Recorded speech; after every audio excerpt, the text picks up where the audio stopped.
Panibagong legit na naman na loan application yung ating pag-uusapan.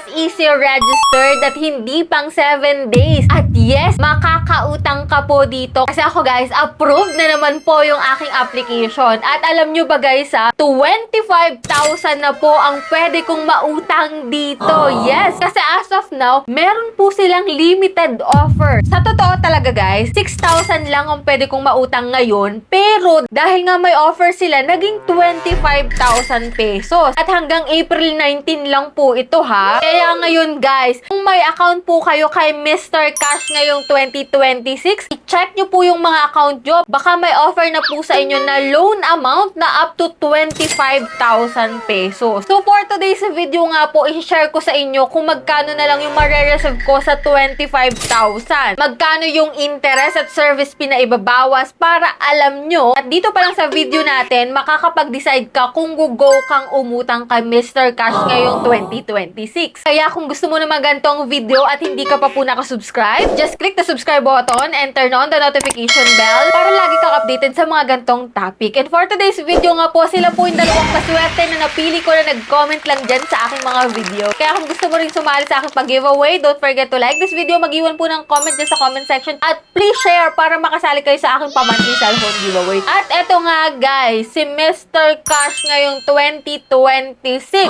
Ito talaga yung loan amount na dapat ay mauutang ko lang ngayon. 6,600 po. Kung makikita mo dito guys, no? So kanilat ko po dito yung apply now. And yes, congrats! You have been granted a temporary credit limit. Yes, temporary lang po ito guys. So dito guys, kung gusto mo mag-apply, mag-fill up ka ng iyong ID information. So lahat naman ng ID valid guys. Personal information, work info, bank account details, and reference person. So after mo ma-fill up ang lahat ng yun guys, eto nga, higher loan amount, higher chance of approval. So from 3,500 yung kababaan guys, up to 25,575 pesos na ang pwede ko pong mautang dito kay Mr. Cash. Syempre, ni-next ko to guys. Yes, 181 days daw po yung terms and pay in up to 4 installment period. So, kung i-check natin guys yung kanyang loan details, eto nga, may service fee po siya na 13%. So, medyo malaki yun guys ha. Pero sa 25,575 pesos, ang ibabawas dun is 3,324.75 pesos. Ang daily interest niya is 7,020.34 pesos. Ito mong service fees automatic na mababawas dun sa 25,000 mo. Kaya ang mare-receive mo na lang po is 22,250.25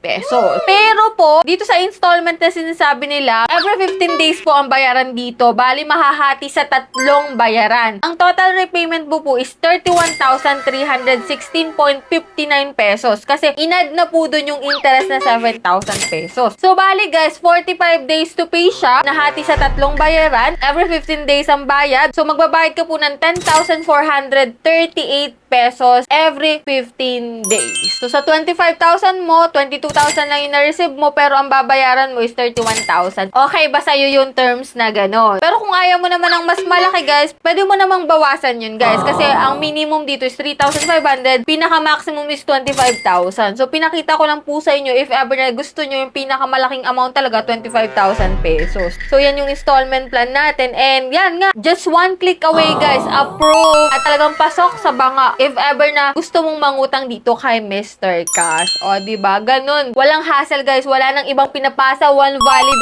ID lang makakautang ka. Pero teka lang ha, pag-isipan nyo mabuti yung para sa interest, para sa service fee. Kasi medyo malaki yung service fee, 13% sa 45 days. Nasa sa inyo pa rin naman yan, guys, kung go kayo dito or hindi. Kung kailangan nyo ng malakihang pera, why not? Kasi 45 days naman siya. Every 15 days yung bayaran at installment. Pero since malaki yung para sa interest, 7,000, mapapaisip ka, di ba? Kaya bago kayo umutang sa mga ganitong loan application, alamin yung loan details, ha? Alamin yung service fee, yung interest, at saka kung hanggang kailan siya babayaran para at least hindi na kayo magulat na, bakit ang laki ng babayaran ko? Bakit ganito na, di ba? So, para aware na rin kayo. And that's it. Yan yung loan ko dito, guys, kay Mr. Cash ngayong 2026. And hoping ako, guys, sa mga account nyo, may ganitong offer din. Kasi hanggang April 19 lang po ito, guys. Kaya i-grab nyo na hanggat may promo sila. Pero huwag kayong mag-grab grab na opportunity kapag wala tayong inaasahang pambayad, ha? Baka mabaon tayo sa utang. No, yun sa mga may emergency, sa may mga urgent needs lang, guys. And hoping for today's video, nagkaroon kayo ng idea about dito kay Mr. Cash na bagong offer nila ngayong 2026. And that's it. Sa mga hindi pa dyan nakasubscribe sa aking YouTube channel, kayo click na subscribe button. Turn on the notification bell and be updated sa aking mga latest uploads. So, bye-bye na muna for now, guys. See you on my next video.